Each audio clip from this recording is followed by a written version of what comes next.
तो good morning students. आज हम लोग शुरू करेंगे वेक्टर चैप्टर अपना। ठीक है, हेडिंग डाल लेंगे सबसे पहले वेक्टर।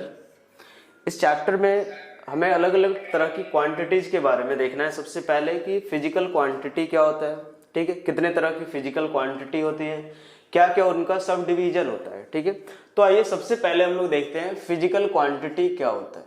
फिजिकल क्वांटिटी क्या होता है वो हम लोग पहले देखेंगे।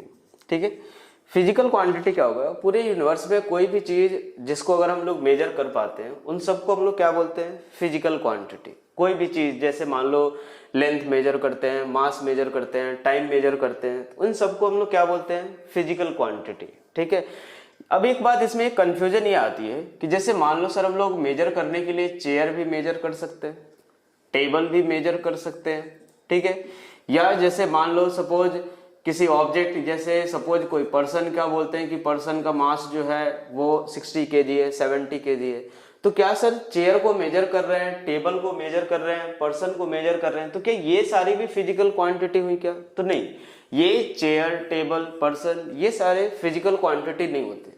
क्योंकि मैंने ये बोला कि कोई भी चीज जिसको अगर आप मेजर कर पाते हो उन सबको हम लोग क्या बोलते हैं, फिजिकल क्वांटिटी। ठीक है, तो चेयर को मेजर नहीं करते हम लोग चेयर की, हो सकता है कि चेयर की लेंथ को मेजर कर रहे हैं, या उसकी विड्थ को मेजर कर रहे हैं, या फिर उसकी हाइट मेजर कर सकते हैं।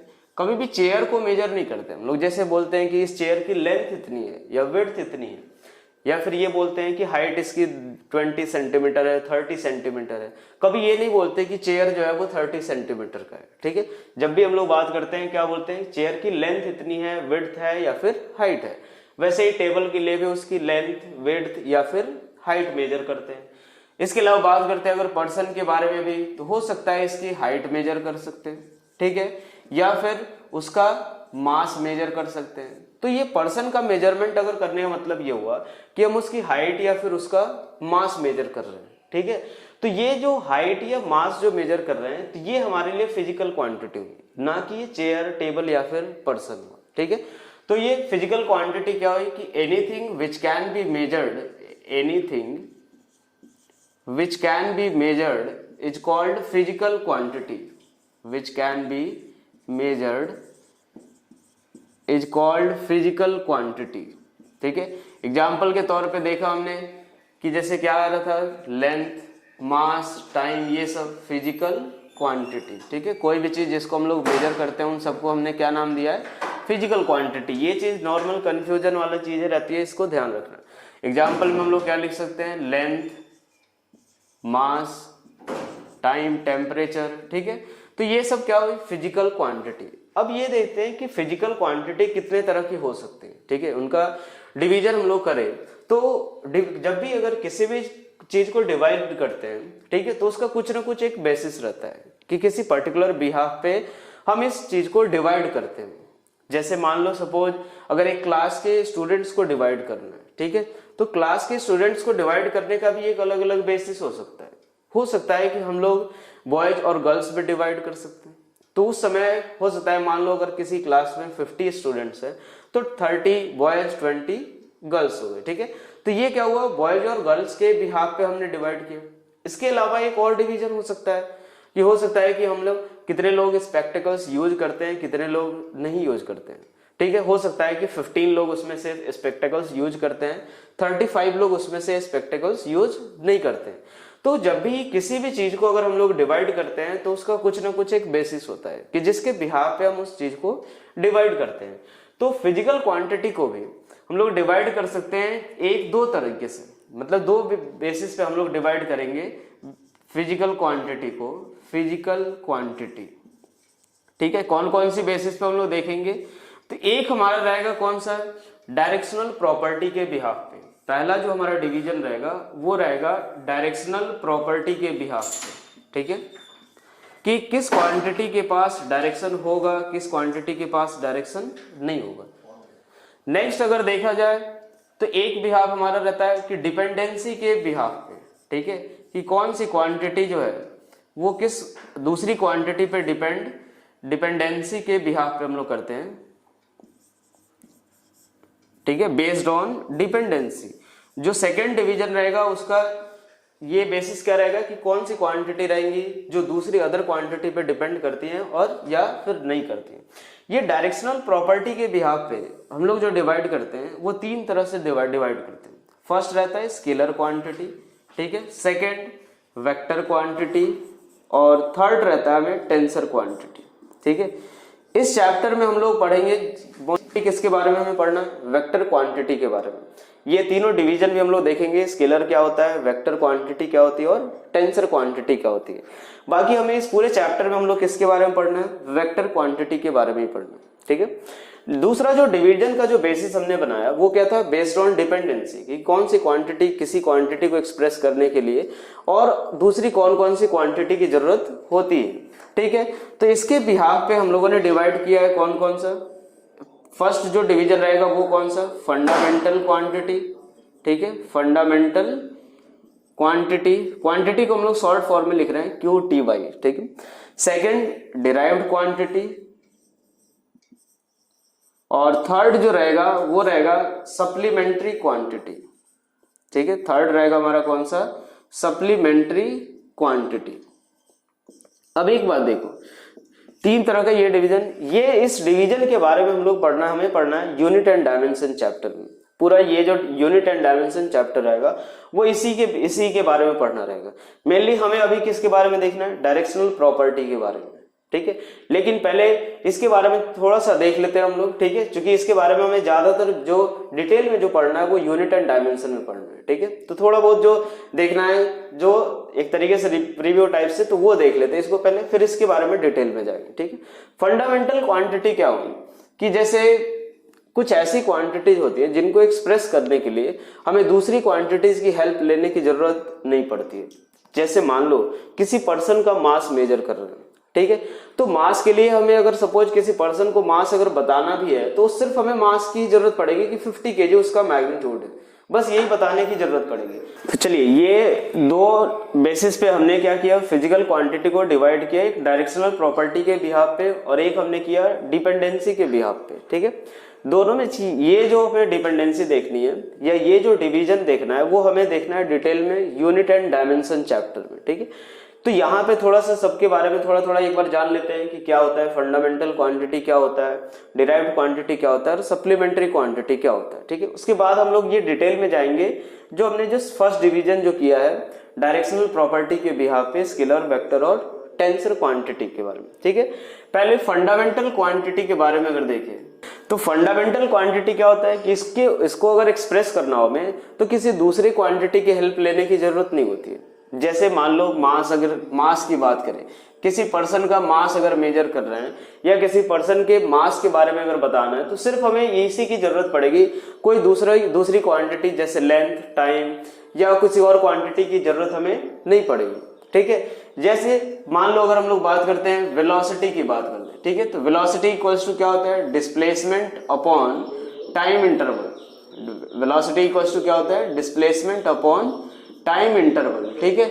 अब एक बात देखो कि अगर हमें वेलोसिटी को एक्सप्रेस करना हो, वेलोसिटी को मेजर करना हो तो हमें डिस्प्लेसमेंट क्या होता है, एक तरह का लेंथ होता है, तो हमें इसकी जरूरत पड़ेगी। और दूसरी किस क्वांटिटी की जरूरत पड़ेगी, टाइम इंटरवल। टाइम इंटरवल का मतलब क्या हुआ, टाइम की भी जरूरत पड़ेगी, एक तरह का टाइम ही हुआ। तो वेलोसिटी को एक्सप्रेस करने के लिए हमें एक तो लेंथ मेजर करने की जरूरत पड़ेगी और दूसरा टाइम। तो ऐसी क्वांटिटी को हम लोग क्या बोलते हैं, डिराइव्ड क्वांटिटी। जबकि मास के केस में देखा था कि मास को एक्सप्रेस करने के लिए किसी और क्वांटिटी की जरूरत नहीं पड़ती। वही देखिए हम लोग टाइम के बारे में, टाइम भी कैसी क्वांटिटी हो जाएगी, अगर सपोज टाइम मेजर करना है 3 सेकेंड, 10 सेकेंड, 20 सेकेंड, तो उसमें किसी और क्वांटिटी की हेल्प लेने की जरूरत नहीं पड़ रही, तो इसको हम लोग क्या बोलेंगे, फंडामेंटल क्वांटिटी। तीसरा एक सप्लीमेंट्री क्वांटिटी होती है, ठीक है। सप्लीमेंट्री क्वांटिटी में क्या क्या आता है, प्लेन एंगल और सॉलिड एंगल, प्लेन एंगल और सॉलिड एंगल, ठीक है। ये जो क्वांटिटी है, इन दो क्वांटिटी को हमने एक अलग पार्ट में रखा है, सप्लीमेंट्री क्वांटिटी। ना तो ये फंडामेंटल होती है ना ही ये डिराइव्ड क्वांटिटी होती है। अभी हम लोग को बस इतना ही देखना है कि फंडामेंटल क्या होता है, डिराइव्ड क्या होता है और सप्लीमेंट्री क्या होता है। डिटेल में हम लोग इसके बारे में यूनिट एंड डायमेंशन में पढ़ेंगे। फंडामेंटल क्या हो कि जिसको एक्सप्रेस करने के लिए किसी और क्वांटिटी की जरूरत नहीं पड़ती है, जैसे मास, टाइम, टेम्परेचर। डिराइव्ड क्वांटिटी का मतलब कि जिसको एक्सप्रेस करने के लिए दूसरी क्वांटिटी की जरूरत पड़ती है, जैसे डिस्प्लेसमेंट, सॉरी वेलोसिटी, ठीक है, फोर्स हो गया, तो फोर्स के लिए क्या जरूरत पड़ेगी, फोर्स इक्वल्स टू सभी को पता है मास इनटू एक्सेलरेशन, तो मास की जरूरत पड़ेगी, एक्सेलरेशन की जरूरत पड़ेगी। तो ये फोर्स भी कैसी क्वांटिटी, ये डिराइव्ड क्वांटिटी, और सप्लीमेंट्री में सिर्फ यही दो क्वांटिटी है, प्लेन एंगल और सॉलिड एंगल, ठीक है, इतना ही अभी हमें काम है। बाकी अब हम लोग आते हैं अपना जो मेन जो डायरेक्शनल प्रॉपर्टी के बिहाफ पे। तो चलो ये अपना था किसके, बेस्ड ऑन डिपेंडेंसी, इसके बारे में इतना ही अभी जानना है। डिटेल में हम लोग इसके बारे में पढ़ेंगे यूनिट एंड डायमेंशन चैप्टर में, ठीक है। नेक्स्ट हम लोगों को देखना है डायरेक्शनल प्रॉपर्टी के बिहाफ पे जो डिवीजन किया है स्केलर, वेक्टर और टेंसर में, हमें यहाँ पे उसके बारे में डिटेल में जानना है, ठीक है। तो आइए सो देखते हैं हम लोग। चलिए नेक्स्ट अब हम लोग देखते हैं जो डायरेक्शनल प्रॉपर्टी के बिहाफ पे हमने जो डिवीजन किया था, तीन पार्ट में डिवाइड किया था हम लोगों ने। फर्स्ट क्या था हमारा, scalar quantity, second vector quantity, और थर्ड था हमारे पास टेंसर क्वांटिटी, ठीक है। इस चैप्टर में हम लोग इनके बारे में हम लोग डिटेल में देखने वाले हैं, ठीक है। चलिए ये डायरेक्शनल प्रॉपर्टी के बिहाफ पे जो हमने किया, इसका मतलब ये है कि कुछ क्वांटिटी ऐसी होती हैं कि जिनको एक्सप्रेस करने के लिए हमें सिर्फ मैग्नीट्यूड की जरूरत पड़ेगी, यानी अगर उन्हें कंप्लीटली एक्सप्रेस करना है, ठीक है, कंप्लीटली एक्सप्रेस करने का मतलब ये हुआ कि इस पर्टिकुलर क्वांटिटी के बारे में अगर आप किसी को बताओ तो उसे कंप्लीट इंफॉर्मेशन मिल जाएगा कि हाँ यार ये पूरा कंप्लीट आइडिया मिल जाएगा। तो उसके लिए सिर्फ हमें किसकी जरूरत पड़ेगी, मैग्नीट्यूड की। जैसे मान लो एग्जाम्पल के तौर पर अगर हम लोग देखें, इसके एग्जाम्पल में क्या लेते हैं, मास के बारे में, ठीक है। मास के बारे में अगर एग्जाम्पल में देखें तो किसी भी पर्सन का मास अगर हम लोग मेजर करते हैं, अगर सपोज वो 50 kg आता है, ठीक है, किसी भी दूसरे पर्सन को अगर ये बताना हो कि हाँ यार इस पर्सन का मास 50 kg हो, तो सिर्फ हमने ये अगर मैग्नीट्यूड बताया, इसी से क्लियर हो जाएगा कि हाँ यार इस पर्सन का मास कितना है। इसके बारे में कोई डायरेक्शन बताने की जरूरत नहीं पड़ेगी। या फिर ऐसा नहीं होगा कि अगर वो पर्सन नॉर्थ के डायरेक्शन में खड़ा रहेगा तो उसका कुछ और मास होगा, साउथ के डायरेक्शन में खड़ा रहेगा तो कुछ और मास होगा।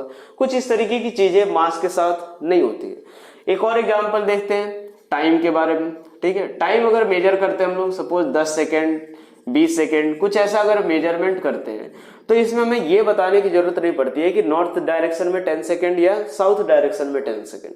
ऐसा नहीं बोलते कि जो टाइम अगर हम लोग कभी पूछना होता है कि कितना टाइम हुआ तो 12:10, ऐसा नहीं बोलते कि नॉर्थ डायरेक्शन में। हमें जब भी टाइम बताना होता है सिर्फ हम उसका मैग्नीट्यूड देख लेते हैं, ठीक है, उसका मैग्नीट्यूड मेजर करते हैं। तो टाइम को अगर एक्सप्रेस करना है तो सिर्फ किस चीज की जरूरत पड़ेगी, मैग्नीट्यूड की। किस चीज की जरूरत पड़ेगी, मैग्नीट्यूड की, ठीक है। तो टाइम कैसी क्वांटिटी हो गई, स्केलर क्वांटिटी। क्यों, क्योंकि इसको एक्सप्रेस करने के लिए हमें किस चीज की जरूरत है, केवल मैग्नीट्यूड। अगर हम लोग बात करें टेम्परेचर की बात करें हम लोग, ठीक है, टेम्परेचर, तो टेम्परेचर की बात करें तो टेम्परेचर क्या होगा, किसी बॉडी का टेम्परेचर मेजर करो, ये बोल सकते हैं 300 degree Celsius, 400 degree Celsius, 500 degree Celsius, 50 degree Celsius, कुछ इस तरीके का बोल सकते हैं। और इसी से हमें कंप्लीट इंफॉर्मेशन भी टेम्परेचर के बारे में मिल जाएगा। ऐसा हमें बताने की जरूरत नहीं होगी कि वो जो उसकी बॉडी का जो टेम्परेचर है वो 30 डिग्री सेल्सियस या 300 डिग्री सेल्सियस किस डायरेक्शन में है, ये डायरेक्शन पे डिपेंड नहीं करता है। तो ऐसी क्वांटिटी को हम लोग क्या बोलते हैं, स्केलर क्वांटिटी। मतलब वैसी क्वांटिटी जिनको एक्सप्रेस करने के लिए हमें सिर्फ मैग्नीट्यूड की जरूरत होती है, वैसी क्वांटिटी को हम लोग क्या बोलते हैं, स्केलर क्वांटिटी, ठीक है। तो ये स्केलर क्वांटिटी के बारे में डेफिनेशन लिख लेते हैं हम लोग कि द क्वांटिटीज, या फिर ऐसे क्वांटिटीज विच हैव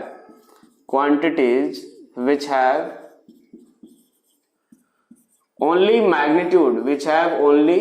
मैग्नीट्यूड, वैसी क्वांटिटी जिनके पास केवल क्या हो, मैग्नीट्यूड हो, ठीक है। Quantities which have only magnitude are called scalar quantity, are called scalar quantity. वैसी क्वांटिटी को हम लोग क्या बोलेंगे, स्केलर क्वांटिटी बोलेंगे, ठीक है। मैग्नीट्यूड होने का मतलब क्या हुआ कि अगर सिर्फ मैग्नीट्यूड अगर किसी पर्सन को बता दो तो वो कंप्लीट इंफॉर्मेशन हो जाएगा उस पर्टिकुलर क्वांटिटी के बारे में। एग्जांपल के तौर पे हमने देख ही लिया मास, वैसे लेंथ भी कैसी क्वांटिटी होगी, स्केलर क्वांटिटी, ठीक है। टेम्परेचर, टाइम, ये सब कैसी क्वांटिटी होगी, स्केलर क्वांटिटी, ठीक है। चलिए नेक्स्ट हम लोग देखते हैं किसके बारे में, वेक्टर क्वांटिटी के बारे में। वेक्टर क्वांटिटी क्या होगा कि कुछ ऐसी भी क्वांटिटी होती है जिनका केवल अगर आप मैग्नीट्यूड अगर बताओगे तो वो कंप्लीट इंफॉर्मेशन हमें उस क्वांटिटी के बारे में नहीं देगा। ठीक है। यानी जैसे मान लो सपोज हमने दिया कि एक ऑब्जेक्ट ले लेते हैं, ठीक है। कैसे, अगर मान लो डायरेक्शन बताना जरूरी ही क्यों होता है कुछ क्वांटिटी में, वो देखते हैं यहाँ से हम लोग। सपोज ये 10 kg का ऑब्जेक्ट है, ठीक है। मैं ये बोलूँ कि इस पे 2000 न्यूटन का फोर्स लगा है, ठीक है। मैंने टाइम भी दे दिया, चलो फोर्स के बारे में मैंने बता दिया कि 2000 न्यूटन का फोर्स लगा है इस पे, कितने सेकंड के लिए, 20 सेकंड के लिए फोर्स लगा मैंने, ठीक है। मैं ये बताओ कि अब इसकी पोजीशन बताओ कि ये ऑब्जेक्ट कहाँ पे होगा, किस पर्टिकुलर पॉइंट पे होगा, नहीं बता सकते इस चीज को। मैंने फोर्स का मैग्नीट्यूड दे दिया, कितने टाइम के लिए फोर्स लगा ये भी दे दिया, लेकिन फिर भी उसके बाद हम लोग इसका इसका न्यू पोजीशन जो है वो नहीं बता सकते, ठीक है। क्यों? क्योंकि अगर सपोज ये फोर्स इस डायरेक्शन में लगा होता, ये 2000 न्यूटन फोर्स अगर इस डायरेक्शन में लगा होता, तो ये पॉइंट या ये ऑब्जेक्ट हो सकता है कि कहीं इस पॉइंट पे होता, ठीक है। वैसे ही हो सकता है कि मान लो अगर 2000 न्यूटन का जो फोर्स है अगर इधर की तरफ लगाया होता हमने, तो ये ऑब्जेक्ट कहीं इधर से इधर की तरफ होता, यहाँ पे होता। अगर वही 10 kg पे 2000 न्यूटन ऊपर लगाया होता तो ऑब्जेक्ट कहीं ऊपर के डायरेक्शन में होता, कहीं ऊपर वाले पॉइंट पे होता। तो ये अगर हमने सिर्फ अगर डायरेक्शन अगर नहीं बताया तो हम ऑब्जेक्ट का न्यू पोजीशन या फिर फोर्स का जो नेट इफेक्ट जो होगा वो हम नहीं बता सकते, ठीक है। तो ये फोर्स जो होगा अगर इसके बारे में कंप्लीट इंफॉर्मेशन अगर हमें देना है किसी भी पर्सन को, ठीक है, या अगर फोर्स के बारे में किसी को भी बताना है तो हमें किस किस चीज की जरूरत पड़ेगी, मैग्नीट्यूड की जरूरत पड़ेगी, और इसके अलावा क्या, डायरेक्शन की भी, मैग्नीट्यूड एंड किसकी जरूरत पड़ेगी, डायरेक्शन, दोनों बताना पड़ेगा, ठीक है। तो ऐसी क्वांटिटी को हम लोग क्या बोलेंगे कि वेक्टर क्वांटिटी। ये क्वांटिटी कैसी क्वांटिटी हो जाएंगी, वेक्टर क्वांटिटी। क्यों? क्योंकि इसमें मैग्नीट्यूड भी बताने की जरूरत है और डायरेक्शन भी बताने की जरूरत है, ठीक है। वैसे इसके अलावा एक और चीज की भी जरूरत पड़ती है, अभी डिस्कस करते हैं उसको, ठीक है। लेकिन अभी हमने देखा कि क्यों फोर्स को एक्सप्रेस करने के लिए मैग्नीट्यूड के अलावा हमें किस चीज की जरूरत है, डायरेक्शन की भी, ठीक है। इसके अलावा एक और अगर हम लोग देखते हैं जो डिस्प्लेसमेंट की बात, ठीक है। जैसे मान लो सपोज एक पर्सन यहां से मूव करना शुरू किया, ठीक है, यहां से मूव करना शुरू किया, ये अगर मैं बोलूं कि ये 10 मीटर डिस्प्लेस हुआ है, कितना मीटर, 10 मीटर अगर डिस्प्लेस हुआ है, तो इसकी नई पोजीशन बताओ, नहीं बता सकते। क्यों? क्योंकि 10 मीटर अगर सपोज ये राइट डायरेक्शन में चला होता तो ये पर्सन अभी यहाँ पे होगा, अगर ये लेफ्ट डायरेक्शन में चला होता तो यहाँ पे कहीं होता, वही अगर सपोज किसी एंगल पे चला तो यहाँ पे होता। तो जब 10 मीटर डिस्प्लेसमेंट अगर हम बता रहे हैं तो उसमें हमें ये भी बताना पड़ेगा कि किस डायरेक्शन में डिस्प्लेस हुआ है, तभी हमारा ये पता चल पाएगा कि एक्चुअल में पार्टिकल का डिस्प्लेसमेंट के बाद न्यू पोजीशन क्या है, ठीक है। तो यानी डिस्प्लेसमेंट के बारे में भी अगर बात करें, डिस्प्लेसमेंट के बारे में, तो उसके बारे में कि उसके पास क्या होगा, मैग्नीट्यूड भी बताना पड़ेगा और डायरेक्शन भी बताना पड़ेगा। मैग्नीट्यूड के साथ साथ क्या बताना पड़ेगा, डायरेक्शन, ठीक है। तो डिस्प्लेसमेंट में हमें मैग्नीट्यूड भी बताने की जरूरत है और डायरेक्शन भी बताने की जरूरत है, ठीक है। तो ये भी कैसी क्वांटिटी हुई, वेक्टर क्वांटिटी। अब एक बात देखो, केवल मैग्नीट्यूड और डायरेक्शन होने से ही एक क्वांटिटी वेक्टर नहीं हो जाती है, ठीक है। ये दिक्कत क्यों आई, क्योंकि हमने जब इलेक्ट्रिक करंट के बारे में देखा, तो इलेक्ट्रिक करंट के बारे में देखा तो सपोज इसके पास भी अगर ये दो तरफ से वायर आ रहा है और एक सिंगल वायर ऐसे जा रहा है, ठीक है। मान लो इसमें से 10 एम्पियर करंट आ रहा है, इसमें से 20 एम्पियर करंट आ रहा है, ठीक है। इधर कितना जाएगा, 30 एम्पियर करंट, ठीक है भाई। इधर से 10 एम्पियर है, इधर से 20, इधर से जाएगा कितना, 30 एम्पियर। अब एक बात देखो, ये अगर डायरेक्शन अगर इसमें नहीं बताया जाए, अगर डायरेक्शन चेंज कर रहे तो ये इसकी वैल्यू भी चेंज हो जाती है। यानी इलेक्ट्रिक करंट के पास डायरेक्शन भी होता है, मतलब मैग्नीट्यूड तो होगा ही। अगर बात करें हम लोग किसकी, इलेक्ट्रिक करंट की, तो इलेक्ट्रिक करंट के पास क्या होगा, मैग्नीट्यूड भी होगा और डायरेक्शन भी होगा। जैसे ये 10 एम्पियर इधर गया, 20 इधर है, 30 इधर है। मान लो मैंने कुछ अगर केवल एक डायरेक्शन चेंज किया तो मैग्नीट्यूड भी चेंज हो जाएगा। जैसे सपोज अगर इधर की तरफ 10 एम्पियर मैंने कर दिया और इधर की तरफ 20 एम्पियर, तो इधर की तरफ 30 की बजाय अब कितना जाएगा, 10 एम्पियर। यानी एक बात सोचो कि डायरेक्शन चेंज होने से मैग्नीट्यूड में भी क्या हो रहा है, ये अलग अलग हो रहा है। कि इधर अगर इधर से 10 एम्पियर आ रहा था तो इधर 30 जा रहा था, लेकिन जैसे इधर 10 एम्पियर गया तो इधर की तरफ 30 एम्पियर जा रहा है, ठीक। तो इलेक्ट्रिक करंट के पास हम लोग ये तो बोल सकते हैं कि यार डायरेक्शन तो होता है, कि अगर हमें डायरेक्शन बताने की जरूरत तो है कि मैग्नीट्यूड के साथ साथ हमें डायरेक्शन बताना पड़ेगा। लेकिन फिर भी ये कैसी क्वांटिटी मानते हैं हम लोग, स्केलर क्वांटिटी। फिर भी इसको हम लोग क्या मानते हैं, स्केलर क्वांटिटी। क्यों? क्योंकि ये जो एक प्रॉपर्टी जो और होनी चाहिए, एक और चीज जो होता है वेक्टर क्वांटिटी में, उस चीज को ये फॉलो नहीं करता है। क्या? कि वो दो वेक्टर क्वांटिटी, जैसे मान लो यहाँ 10 और 20, तो इनके बीच के एंगल पे डिपेंड नहीं करता ये 30 एम्पियर। मतलब इन दोनों का जो रिजल्टेंट होगा या इन दोनों के ऐड करने पे जो ये वैल्यू आती है वो इन दोनों के बीच के एंगल पे डिपेंड नहीं करता। यानी एक तरीके से क्या होता है कि जैसे सपोज अगर हमने एक ऑब्जेक्ट लिया या ऐसे देखो 10 एम्पियर है 20 एम्पियर, चाहे इसके बीच का एंगल 30 डिग्री हो, 60 डिग्री हो, 90 डिग्री हो, हर केस में यहां से करंट कितना जाएगा 30 एम्पियर।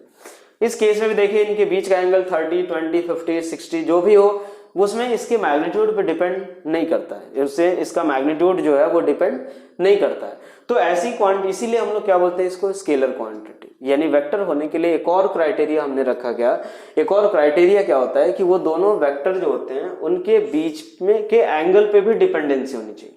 ठीक है, जैसे मान लो जो वेक्टर क्वांटिटी होगी वो क्या होना चाहिए, एंगल पे भी डिपेंड करना चाहिए। जैसे हमने देखा कि डिस्प्लेसमेंट के केस में कि अगर वो पर्सन 10 मीटर इधर की तरफ गया तो 10 मीटर इधर की तरफ गया तो सही है, यहाँ पहुंचा। लेकिन अगर 30 डिग्री के साथ एंगल बनाया, 30 डिग्री एंगल पे जा रहा है तो वो कहीं यहाँ पे पहुंच रहा है।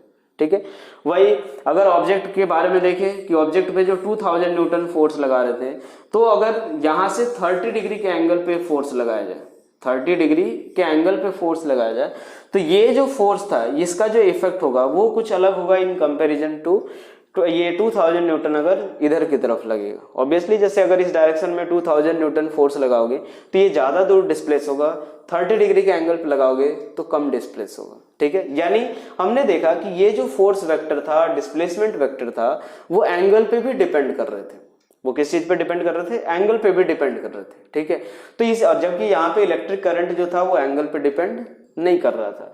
तो इसीलिए हमने माना कि ये वेक्टर क्वांटिटी होने के लिए क्या होना चाहिए, एक मैग्नीट्यूड, डायरेक्शन और एक एंगल पे डिपेंडेंसी भी होनी चाहिए। तो जो एंगल पे जो डिपेंडेंसी होती है इसको हम लोग बोलते हैं law of vector algebra, law of vector algebra.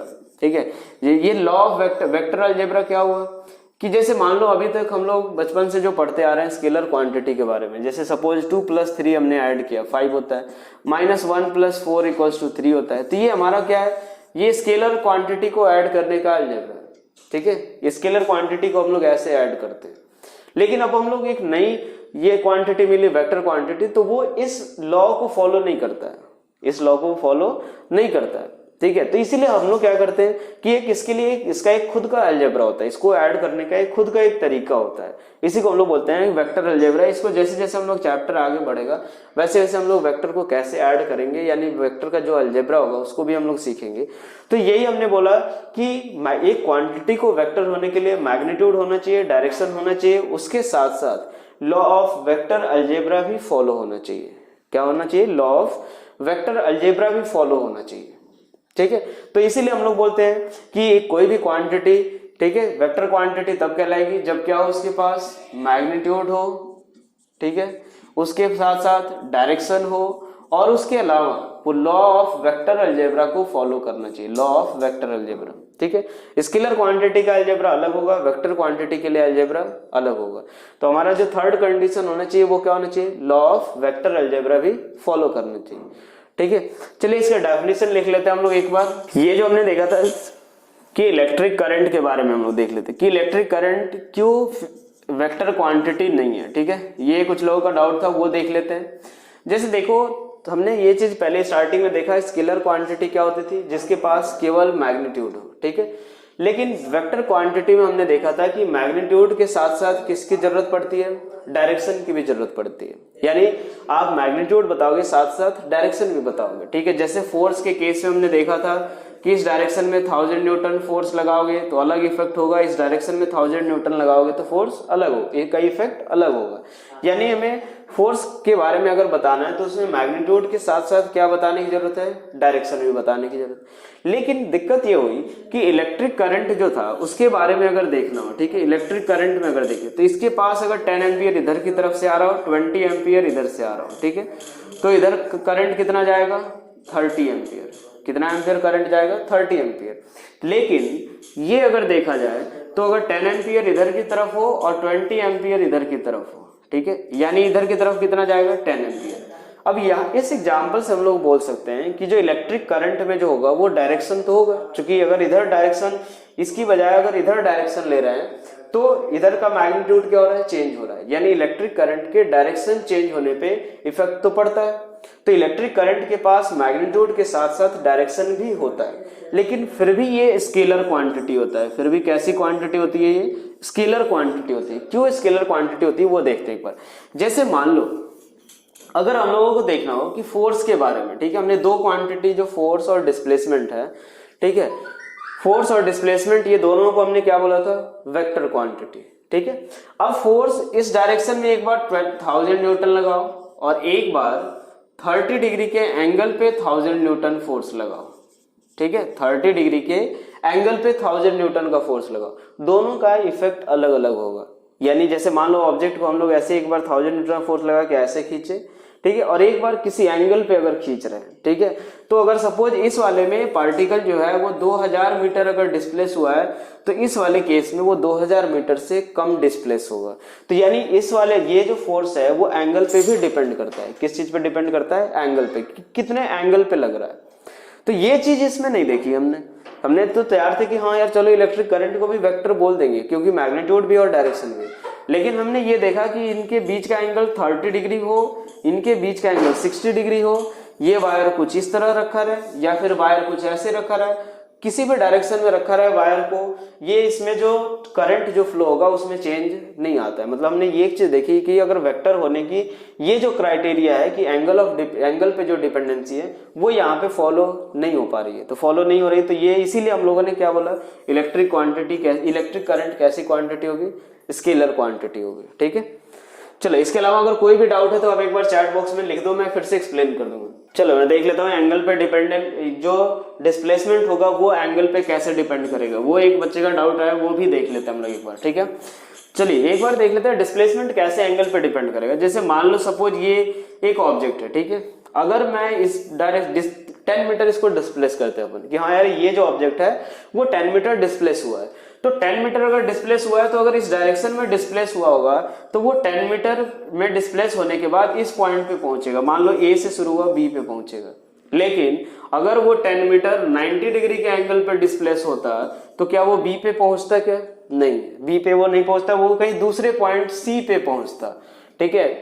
तो ये एंगल पे डिपेंड किया अपने पास, क्योंकि अगर इस डायरेक्शन में जा रहा है तो क्या है, ये हॉरिजॉन्टल डायरेक्शन में जा रहा है, ठीक है, तो यानी एक्स एक्सिस मानते हैं तो एक्स एक्सिस के साथ अगर 0 डिग्री पे जा रहा है तो वो बी पे पहुंच रहा है, 90 डिग्री पे जा रहा है तो वो सी पे पहुंच रहा है, अगर वही 30 डिग्री पे जाएगा तो वो कहीं तीसरे पॉइंट डी पे पहुंचेगा। यानी डिस्प्लेसमेंट भी किस पे डिपेंड कर रहा है? एंगल पे डिपेंड कर रहा है। तो एक चीज ध्यान रखना कि किसी भी क्वांटिटी के वेक्टर होने के लिए तो मैग्नीट्यूड होना जरूरी है, जो कि लगभग सारी क्वांटिटी में होता है, डायरेक्शन होना चाहिए, डायरेक्शन बताना पड़ेगा हमें, और तीसरा एंगल पे डिपेंडेंसी होनी चाहिए। एंगल पे डिपेंडेंसी को ही हम लोग क्या बोलते हैं? लॉ ऑफ वेक्टर अलजेब्रा को फॉलो करना, ठीक है, लॉ ऑफ वेक्टर अलजेब्रा। ये क्या होता है अलजेब्रा, हम लोग धीरे धीरे टॉपिक में सीखते जाएंगे कि कैसे ऐड करते हैं, कैसे सब्ट्रैक्ट करते हैं, कैसे मल्टीप्लाई करेंगे, कैसे डिवाइड करेंगे। अलजेब्रा में यही चीज 4 चीजें होती है, एडिशन, सब्ट्रैक्शन, डिवीजन, मल्टीप्लिकेशन। तो ये जो पूरा अलजेब्रा हम लोग धीरे धीरे सीखेंगे। तो हमारा जो वेक्टर क्वांटिटी हुआ उसके बारे में अगर लिखते हैं हम लोग, वेक्टर क्वांटिटी के बारे में अगर हम लोग लिखे तो ये क्या होगा वेक्टर क्वांटिटी के बारे में, कि द क्वांटिटीज which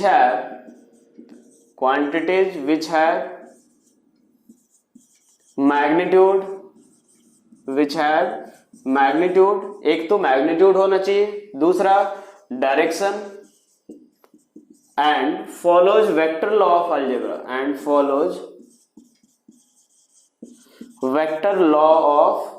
अलजेब्रा, ठीक है। वेक्टर लॉ ऑफ अलजेब्रा अगर फॉलो कर रहा है तो उसको क्या बोलते हैं हम लोग? वेक्टर क्वांटिटी आर कॉल्ड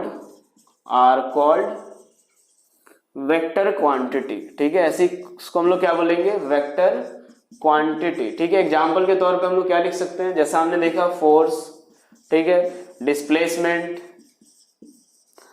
क्या इलेक्ट्रिक करंट होगा? नहीं, इलेक्ट्रिक करंट वेक्टर क्वांटिटी नहीं होता है। इलेक्ट्रिक करंट जो है वो वेक्टर क्वांटिटी नहीं होगा, ठीक है। एक बात ध्यान रखो कि ये जो भी और भी बहुत सारी क्वांटिटीज है, पूरे 2 साल में हम लोग काफी ज्यादा क्वांटिटी से डील करना हमें, तो जब भी अगर वो आपको नई क्वांटिटी जो पढ़ाई जाएगी तो उस समय आपको उस नई पर्टिकुलर क्वांटिटी के बारे में भी बताया जाएगा कि वो वेक्टर क्वांटिटी है या स्केलर क्वांटिटी है, ठीक है। चलो नेक्स्ट हम लोग अब देखते हैं टेंसर क्वांटिटी के बारे में। अभी तक कोई डाउट हो तो एक बार रिप्लाई कर देना। चलो नेक्स्ट हम लोग देखते हैं टेंसर क्वांटिटी के बारे में। ये थोड़ा ध्यान से समझना, वैसे हमें डिटेल में टेंसर क्वांटिटी के बारे में नहीं पढ़ना, हमें डील करना है किससे, वेक्टर और स्केलर से, लेकिन टेंसर क्वांटिटी के बारे में भी हमें पता होना चाहिए, ठीक है। जैसे ये वैसी क्वांटिटीज होती है कि जिनके पास डायरेक्शन नहीं होगा, ठीक है, मतलब इस क्वांटिटी के पास डायरेक्शन नहीं होता है, लेकिन अलग अलग डायरेक्शन में अगर उस पर्टिकुलर क्वांटिटी की वैल्यू निकालेंगे तो उसकी वैल्यू अलग अलग होगी। जैसे मान लो एक एग्जांपल देते हैं, मैंने क्या बोला कि जो टेंसर क्वांटिटी होगा उसके पास कोई भी डायरेक्शन नहीं होगा, लेकिन अलग अलग डायरेक्शन में उस क्वांटिटी की वैल्यू अलग अलग होगी। जैसे सपोज एक क्वांटिटी हम लोग एग्जांपल के तौर पे लेते हैं मोमेंट ऑफ इनर्शिया, ठीक है। मोमेंट ऑफ इनर्शिया ये आपका रोटेशन में आएगा, वैसे थोड़ा बहुत समझना अपने को, वो ना समझते हैं। मोमेंट ऑफ इनर्शिया जैसे मास क्या बताता है हमें कि किसी ऑब्जेक्ट को मूव कराना कितना इजी होगा या कितना टफ होगा। जैसे हम लोग अगर ये बोलते हैं कि इस ऑब्जेक्ट का मास 10 kg है और इस ऑब्जेक्ट का मास 20 kg, हमें देखते ही पता चल जाएगा कि यार इस ऑब्जेक्ट को मूव कराने के लिए हमें ज्यादा एफर्ट डालना होगा। तो मास हमें क्या बताता है कि अगर किसी ऑब्जेक्ट को मूव कराना है तो वो कितना वो अपोज करेगा या कितना इजिली मूव होगा या कितना टफ होगा उसको मूव कराना। मोमेंट ऑफ इनर्शिया हमें बताता है कि किसी ऑब्जेक्ट को रोटेट कराना कितना मुश्किल होगा या कितना आसान होगा, ठीक है। अब जैसे एक बात देखो, जैसे कभी सिलेंडर वाले को देखना यार, ये आपको जैसे जो घर में जो एलपीजी सिलेंडर आता है वो कुछ इस शेप का रहता है, ठीक है, ऐसा ही रहता है, ऐसा ही रहता है सिलेंडर वो। अब एक बार देखो, कभी भी ये हमने माना कि ये इस तरह से सिलेंडर रखा हुआ है, ठीक है, कभी भी आप देखना कि जो सिलेंडर वाला अगर आप उसको अगर रोल करके लाता है तो वो ऐसे रोल करता है, ना कि उसको ऐसे रोल करता है, ठीक है। यानी एक बात ध्यान रखना है, जब भी सिलेंडर को रोल कराना तो इजीली रोल कराना ऐसे पॉसिबल है, जबकि ऐसे रोल कराएंगे तो काफी टफ होगा, ठीक है। तो यही बताता है हमें क्या, मोमेंट ऑफ इनर्शिया से। मोमेंट ऑफ इनर्शिया कैसी क्वांटिटी, टेंसर क्वांटिटी, इसके पास डायरेक्शन नहीं होगा, लेकिन अगर एक बार देखो इसके एक्सिस के अबाउट, ये वाली एक्सिस के अबाउट अगर हम लोग रोटेट करा रहे हैं, ऐसे रोल करा रहे हैं, रोटेट करा रहे हैं तो इजी हो रहा है, ठीक है। लेकिन अगर इसी को ऐसे रोटेट करा रहे हैं तो टफ है। तो यानी इस एक्सिस के अबाउट मोमेंट ऑफ इनर्शिया क्या है, अलग अलग, और इस एक्सिस के अबाउट मोमेंट ऑफ इनर्शिया क्या होगा, अलग। तो ये मोमेंट ऑफ इनर्शिया वैसी क्वांटिटी जो हमें बताएगा क्या कि किसी ऑब्जेक्ट को किस एक्सिस के अबाउट रोटेट कराना इजी होगा, किसके अबाउट टफ होगा। और मोमेंट ऑफ इनर्शिया की वैल्यू इस एक्सिस के अबाउट अलग होती है, इस एक्सिस के अबाउट अलग होती है, इस एक्सिस के अबाउट अलग होती है। तो वैसी क्वांटिटी जिनके पास डायरेक्शन नहीं होता है, मैग्नीट्यूड तो होगा, लेकिन अलग अलग एक्सिस के अबाउट उसका मैग्नीट्यूड जो होता है वो अलग अलग होता है। तो ऐसी क्वांटिटी को हम लोग क्या बोलते हैं, टेंसर क्वांटिटी। ये समझ आया सभी को? अगर किसी को भी डाउट हो तो एक बार चैट बॉक्स में लिख दो। एक बार मैं फिर से रिपीट करता हूं इसको। ये देखो, मोमेंट ऑफ इनर्शिया जो होगा अपने पास, टेंसर क्वांटिटी क्या होता है, वैसी क्वांटिटी जिसके पास मैग्नीट्यूड होता है, ठीक है, लेकिन डायरेक्शन नहीं होता है, ठीक है।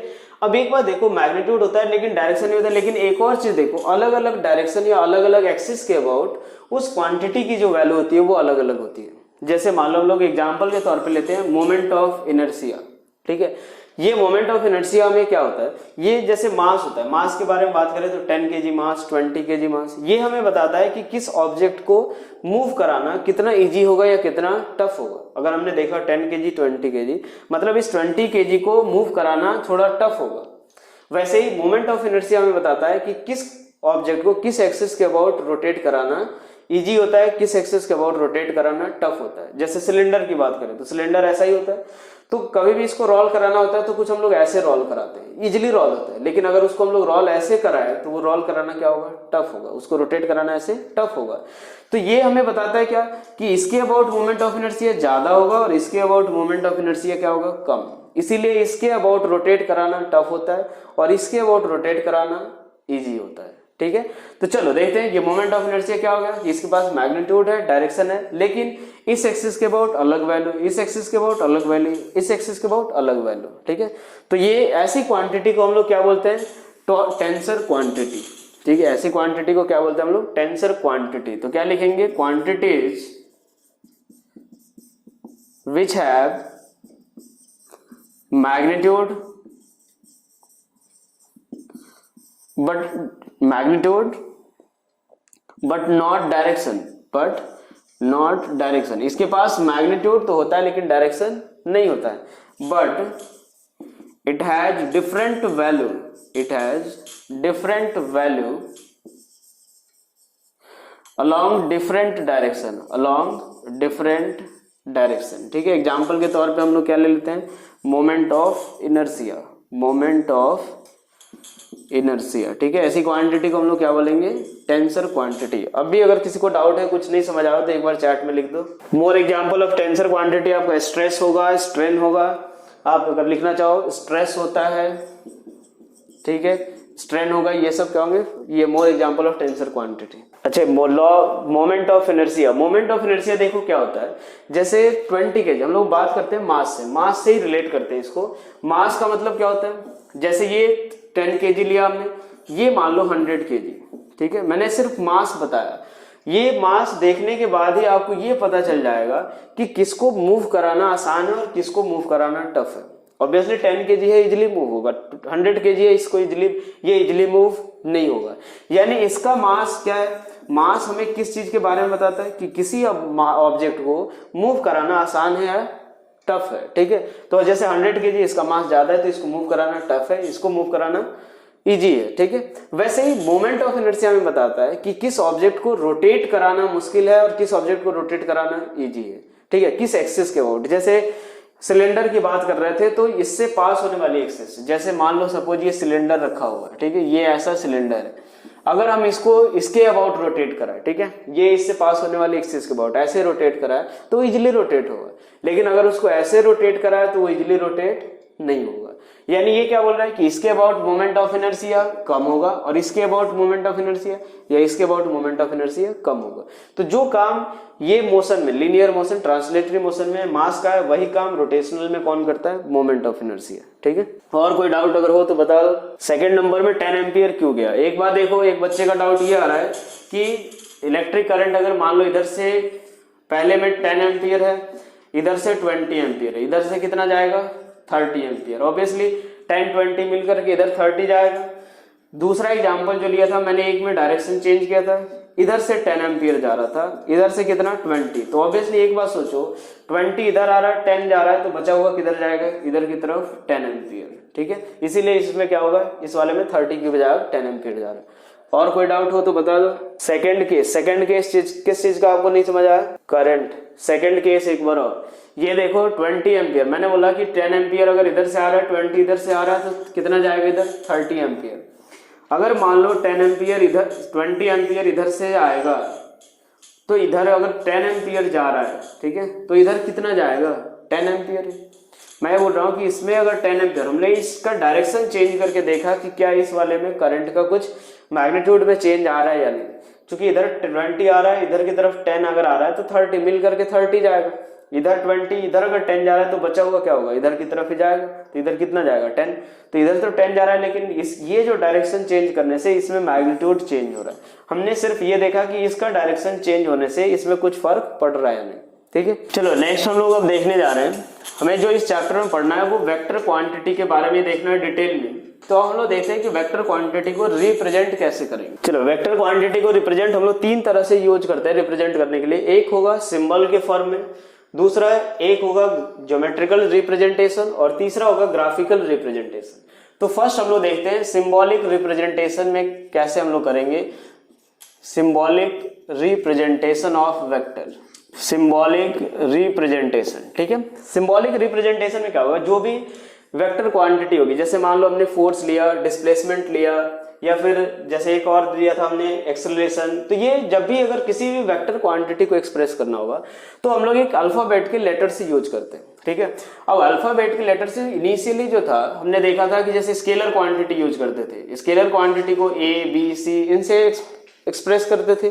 तो हमने सोचा स्टार्टिंग में कि यार वेक्टर को कैसे एक्सप्रेस किया जाए, तो उसके लिए हम लोग क्या करेंगे कि डार्क लेटर से हमने शुरू में रिप्रेजेंट करना शुरू किया कि जब भी अगर F फोर्स वेक्टर है तो हम लोग एक काम करेंगे, फोर्स को डार्क लेटर से रिप्रेजेंट करेंगे। डार्क लेटर, ये फोर्स ऐसे लिखेंगे। इससे फायदा ये रहेगा कि हाँ यार, अगर A जो है वो क्या है, अगर लाइट लिखा हुआ है तो स्केलर, और अगर डार्क लिखा हुआ है तो वेक्टर। अगर हमने A ऐसे लिख दिया डार्क लेटर से तो ये क्या होगा, वेक्टर हो जाएगा, सॉरी हाँ वेक्टर हो जाएगा। अगर लाइट लिखा तो स्केलर। बाद में लेकिन हमने देखा कि यार जब भी अगर बुक वगैरह प्रिंट करना हो तो उस समय हमें काफी दिक्कत होती थी कि डार्क में प्रिंट करना, कंफ्यूजन होने लगता था कि कौन सा डार्क है कौन सा लाइट है। उस कारण से हम भी कंफ्यूज हो जाते थे कौन सी स्केलर क्वांटिटी है कौन सी वेक्टर क्वांटिटी है। इसके अलावा हमने और देखा कि अगर हमें भी लिखना होता था नॉर्मल यूज में तो हमें काफी ज्यादा मेहनत करनी पड़ती थी कि हाँ यार ये फोर्स को जो भी लेटर लिखना है उसको डार्क करो। तो इसकी बजाय हमने क्या क्या सोचा कि यार एक काम करते हैं, ये डार्क और लाइट का जो ये डार्क और लाइट की बजाय हम लोग क्या करेंगे कि जब भी अगर वेक्टर को एक्सप्रेस करना रहेगा जैसे ए वेक्टर को, तो इसके ऊपर एक काम करेंगे, एरो का साइन लगा देंगे। क्योंकि स्केलर के लिए तो हमें कोई साइन नहीं लगाना, एरो वगैरह कुछ नहीं लगाना, तो हम लोग क्या करेंगे वेक्टर को अगर रिप्रेजेंट करना रहेगा तो उसके लिए एक एरो लगा देंगे। जैसे मान लो फोर्स वेक्टर लिखना है, कोई नहीं, एफ के ऊपर एक एरो लगा दो। अगर केवल एफ लिखा हुआ है मतलब ये किस चीज को रिप्रेजेंट कर रहा है, स्केलर को। अगर एफ के ऊपर क्या लगा हुआ है, एरो लगा हुआ है, तो ये किसको रिप्रेजेंट करेगा, वेक्टर को। ए के ऊपर एरो किसको रिप्रेजेंट करेगा, वेक्टर के लिए, ठीक है। तो ये जो वेक्टर को जो सिंबॉलिक फॉर्म में जो रिप्रेजेंट करते थे तो उसके लिए हम लोग पहले स्टार्टिंग में क्या होता था, डार्क लेटर के द्वारा शो करते थे। दूसरा उसके बाद हमने क्या किया कि उस जो भी सिंबल या जो भी सिंबल यूज करना है, जो भी लेटर यूज करना है, उसके ऊपर एरो साइन ले लो, ठीक है। तो यहां से क्या लिख सकते हैं कि अ वेक्टर इज रिप्रेजेंटेड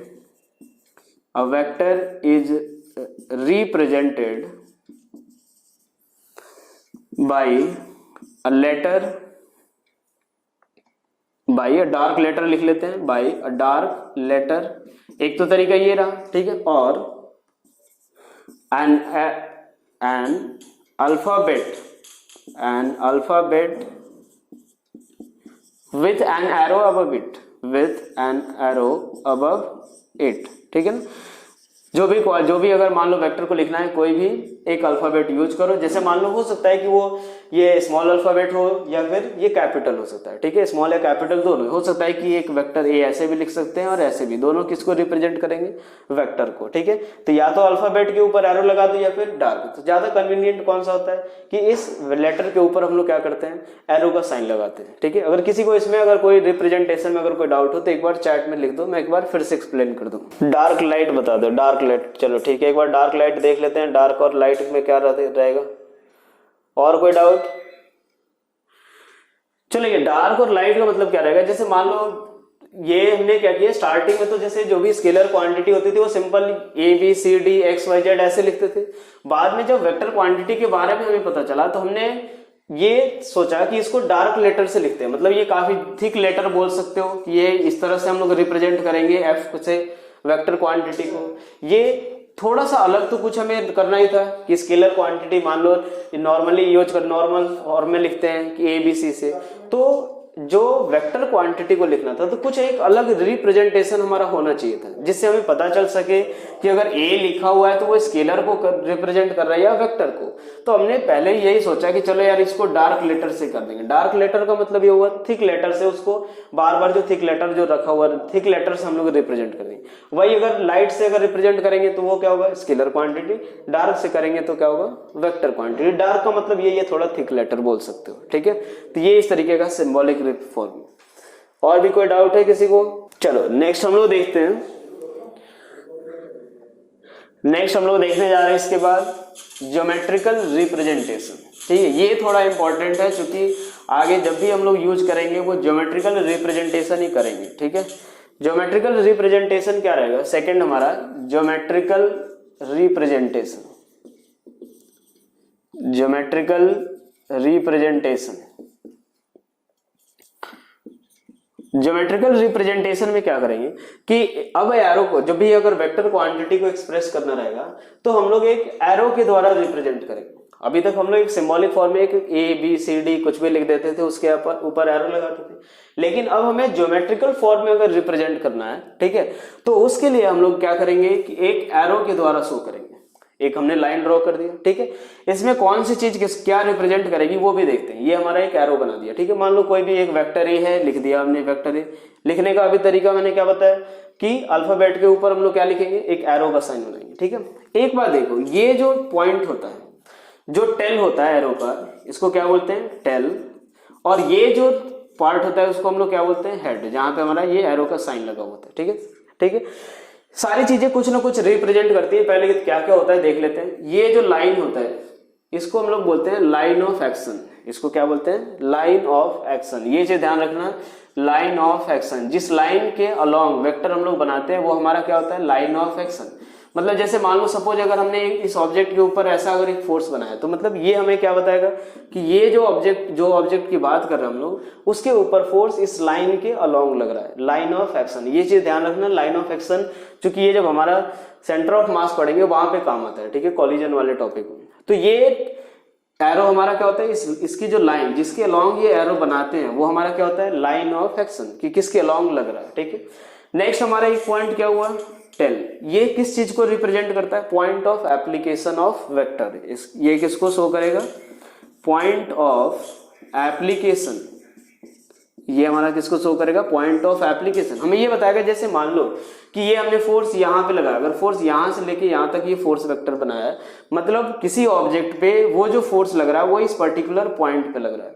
मैंने अगर एक डिस्प्लेसमेंट वेक्टर बनाया अगर ऐसे, तो ये डिस्प्लेसमेंट वेक्टर ये बताएगा कि वो पर्सन यहां से स्टार्ट होकर के यहां तक आया हुआ है, ठीक है। यानी ये हमारा डिस्प्लेसमेंट होगा, तो ये क्या होगा? वो पॉइंट होगा जहां से वो स्टार्ट हो रहा है, ठीक है। तो ये टेल जो होगा वो हमें क्या बताएगा? पॉइंट ऑफ एप्लीकेशन, ठीक है। ये हमें हेड जो है वो क्या बताएगा? Direction of vector. ये जो हेड होता है वो हमें क्या बताता है? Direction of vector. कि ये सपोज हमने अब, ठीक है बेटा, आगे जो ये ज्योमेट्रिकल रिप्रेजेंटेशन है वो आगे अगली क्लास में हम लोग कंटिन्यू करेंगे और आपको एक वीडियो लेक्चर रिकॉर्डेड भी मिल जाएगा, ठीक है। Thank you.